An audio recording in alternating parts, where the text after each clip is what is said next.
Well, let me say on all of us who've worked so hard on this, we're putting faces now for the people and the reasons we're here, from all of our states. It's the working men and women of West Virginia, of North Dakota, of Ohio, of Pennsylvania, of Kentucky, of Virginia, of all this country. And we talk about it all the time. And all we're asking for is to do what we have said we would do, keep the promise we've said we would keep, and basically we already have it paid for. This is not a heavy lift for anybody. And this is something we thought we had worked out. This is not something just happened lately. This didn't crop up. We've been talking about this for over 2 years, that this day would come. The only finite date we have to deal with right now is December the 31st. 16,000 miners from all over the country losing their health care as of December the 31st. And we've asked and we said, fine, we'll work with you. We need a pension fix too. Right now we have to put the pension fix off. We said we'll work on that next year. And we thought everything was fine. 3 days ago or 2 days ago, we hear about the 4-month extension. That is not only a non-starter, that's inhumane. And that's what we've talked about. And I think I've explained enough to you how this thing works or how it doesn't work. But not only is that an insult to injury of the 4 months, a person basic on 4 months notice can't even meet their deductibles. So basically they got no insurance. And we said that is absolutely something that we can't accept.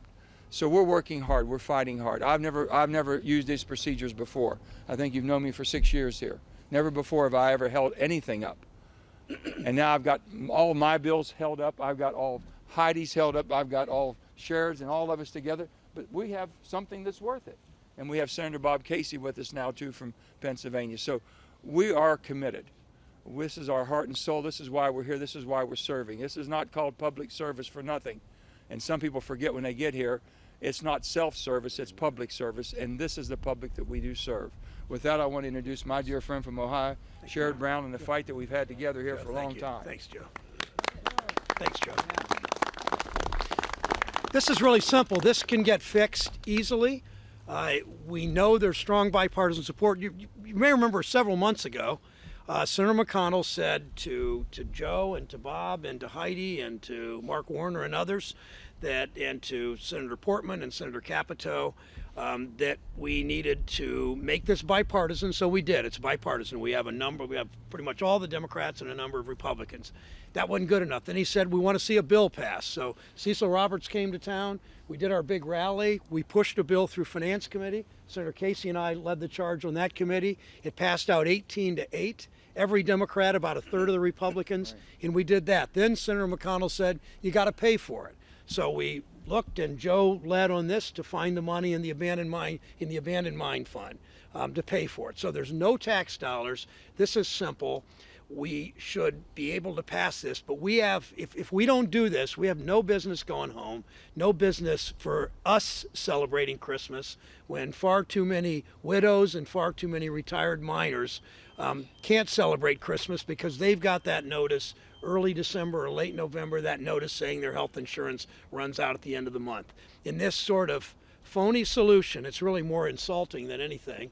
As Senator Manchin said, this phony solution of a 4-month extension means that the same people that got the notices in November, early December, and October, got them in October, those same people are going to get the same notices in January or February saying it runs out in April. I mean, who wants to live that way? Who should have to live that way? That you're going to have insurance, but it's going to run out, and then maybe we'll renew it, maybe you won't. I mean, this is something we should fix. We're not insisting on the pension now. We'd like to, but we're not insisting on the pension being fixed. We'll do that next year. We are insisting that we get a 1-year extension on the insurance so families can enjoy the holidays a little more, so there's a little more certainty, so that people that have particularly the kind of illnesses that far too many coal miners are afflicted with can plan their health care and plan their lives a little better. That's all we ask. It's really simple. It can be done easily. If this were a bill on the Senate floor, we'd pass it with 70 or 80 votes. We'd get every single Democrat. We'd get half the Republicans. We'd do what we ought to do for the labor movement. We'd do what we ought to do for workers. We'd do what we ought to do for people that have worked in the mines for 20 and 30 years. I've talked to a whole lot of Ohio mine workers today and in the past. This is pretty simple. There's just no excuse for our not doing it, and it's time to move on and do it. Thanks, Sherrod. Thank you. The other thing we all talked about, it's not like we had a heavy work year this year. So everybody had to leave today. I can't understand, but it's not like we've been here slaving away. So with that being said, a lady that works every day, a lady that fights every day, for all the working people in North Dakota, but for really all the working people in America, is Heidi Heitkamp from North Dakota. Thanks, Joel. Thanks, Joel. I actually want to make a point about the West Virginia flag. The West Virginia flag has two symbols on it that reflect what we're talking about today: farmers and coal miners. People actually get up every day and work for a living. People put their lives on the line, work in dangerous occupations, both farming and coal mining. And then they believe that they've made a contract with the government, a contract with society, that if you work hard and play by the rules, the system is going to be honest. The system is going to deliver what the system promised. And guess what? It isn't today. You will find any number of people. I've been here 4 years. I can't tell you how many times I have heard a member come to the floor and talk about working men and women. Talk about how this country needs to reward hard work, needs to live up to their commitments to working men and women. Guess what? When the rubber meets the road, we don't get what it takes.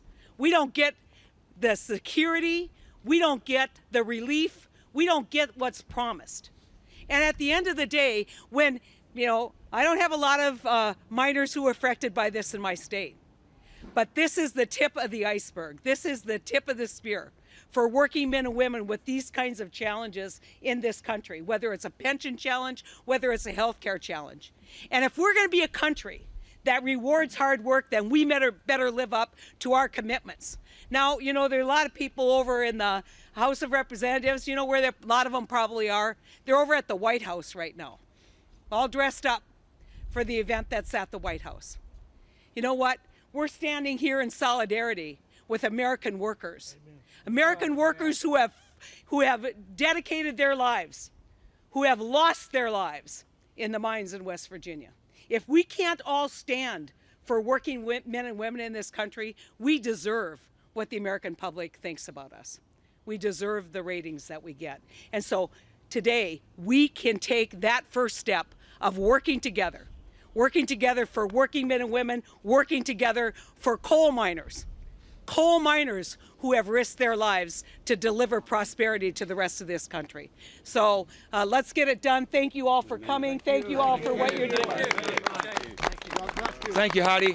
We have next with us, we have our dear friend from our neighboring state of West Virginia, is Pennsylvania, Senator Bob Casey, a great friend, a great fighter for us. Thank you. Yeah. First, I want to thank Senator Manchin, Senator Warner, Senator Brown, Senator Heitkamp. We're honored by her presence here. I have a number of coal miners in my state. If you just look at the pension number, it's more than 12,500 affected by the pension issue. The health care number is lower, but it's almost 1,400 Pennsylvania families affected by this. Look, this is really simple. This is not complicated. This is about a promise. Whether or not we're going to keep our promise to these families. These families kept their promise. A coal miner who did that work all those years in Pennsylvania, or Ohio, or West Virginia, or Virginia, here's what they promised. They promised they'd go to work every day, and they did that. And some of them did it for years and decades.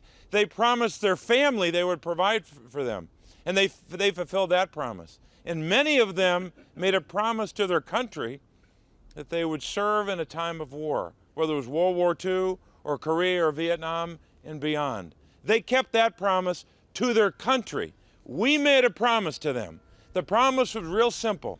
You keep your promises, we keep our promises on health care and on pensions. So the test for the United States Senate, the test for every member of both parties is, will you keep your promise to these families? It's as simple as that. And here's what we heard from people that wrote to a lot of us. We've got more letters on this issue than almost any other. I'll just read an excerpt from two of them. Here's one from a family in Greene County. I'm sorry, this is from Cambria County, Johnstown, Pennsylvania. First of all, I won't read all of it, but they say, we're in our late 70s and desperately need our pension and hospitalization. We will not be able to make ends meet without them. Okay? That's direct testimony from Johnstown, Pennsylvania. Let me read you the last one. Greene County, Pennsylvania. A lot of coal mining families there. This is from the son talking about his mother who needs health care. Here's what he says about her. Her life depends on this measure passing. She has cancer and will need surgery. I am taking her to see the doctor on November 29th to talk about the surgery. This isn't some far-off issue. It's right now. They need their health care right now. Not a year from now, not a decade from now, right now. Let's keep our promise. Thank you, Bob. We have our dear friend basically from the other side of our state, Virginia. The Commonwealth. I told him we didn't leave them, they left us. Anyway, he's my dear friend. He's fought very hard for us with this issue, understands it extremely well. We're so pleased to have him. Mark Warner from the state of Virginia, my good friend, Mark. Thank you, Joe.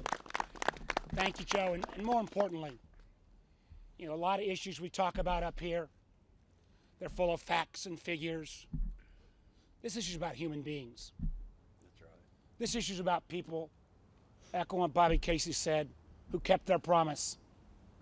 You know, we've been asked for a year and a half to jump through a whole bunch of hoops. Put a bipartisan bill together. We put a bipartisan bill together. And boy, oh boy, before the election, there was a whole lot of bipartisan folks out here supporting this. Where are they now? They said, had a hearing. On Finance Committee, we had a hearing. They said, report it out. We got to vote 18-8. Yet we're now days away from a whole lot of folks losing their health care. And what makes, if you could even make it more cynical, the few months extension that were granted, it's not using any commitment from the United States of America. It's basically your own money. Your own money that was reserved in a fund that, yes, it was going to be kicked in, but it was going to be kicked in when there was a solution. So it's a holiday spirit. It's Christmas time. This is not about giving folks a present. This is about giving folks a duty and an obligation and a commitment that the American people made. That's right. And Lord knows, anybody who's never been underground doesn't know how challenging and difficult it is to work in those circumstances. If the United States of America, which has helped whole lots of folks all around the world and whole lots of other industries, aren't willing to honor our commitment to the miners and for so many cases, their widows and children, then shame on all of us. Let's make this happen.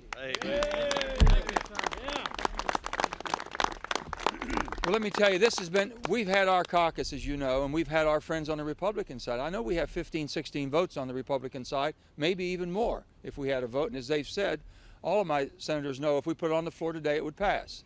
We have not a problem with that. We know that. We've worked very hard. A person who's held our caucus together and has worked very hard for all of us and fighting for working people every day. But this is a time to either stand up or shut up. This is we're at. Stand up or shut up is what we're at. We've got to that. What do you really mean? That's and the person that stands up and stands tall for us every day is Chuck Schumer. I'm happy to have him here with us, fighting for us for this cause. Well, thank you.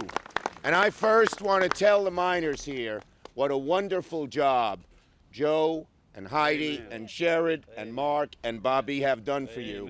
The reason we are here, the reason we're getting close is them. And I want to tell the miners, I have their back because they have your back. Plain and simple. And I just want to say to everybody here, we're going to win this fight. We can't predict the exact path, but we are going to win this fight because we're right. And all you have to do, America, is look at the faces of these fine people who gave so much, and you'll know we're doing the right thing. And I hope that everyone, Democrat, Republican, will unite. I hope our new president-elect, who talked and got to know the miners, will speak out. We want to get this done. We don't care about partisanship. We don't care about winning and losing. We want to get these beautiful people their due, and we won't stop till we do. Thank you.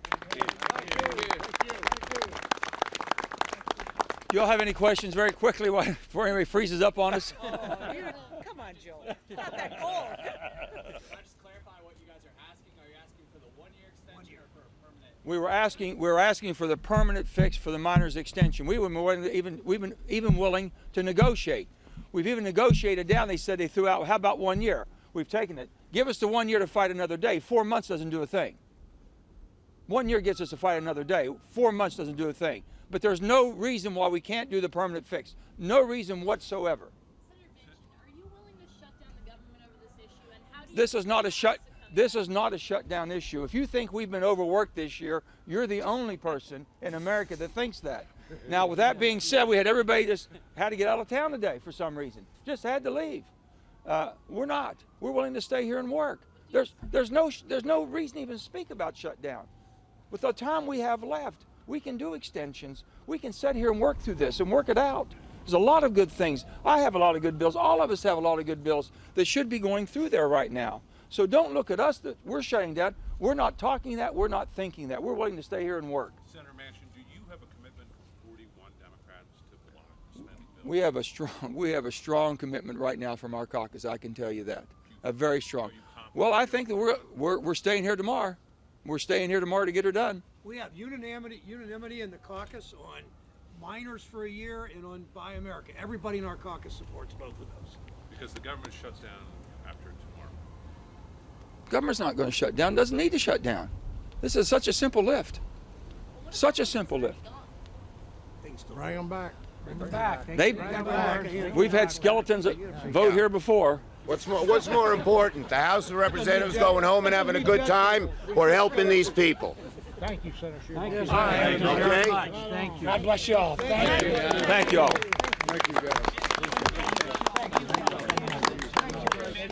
Been a long haul. UMW.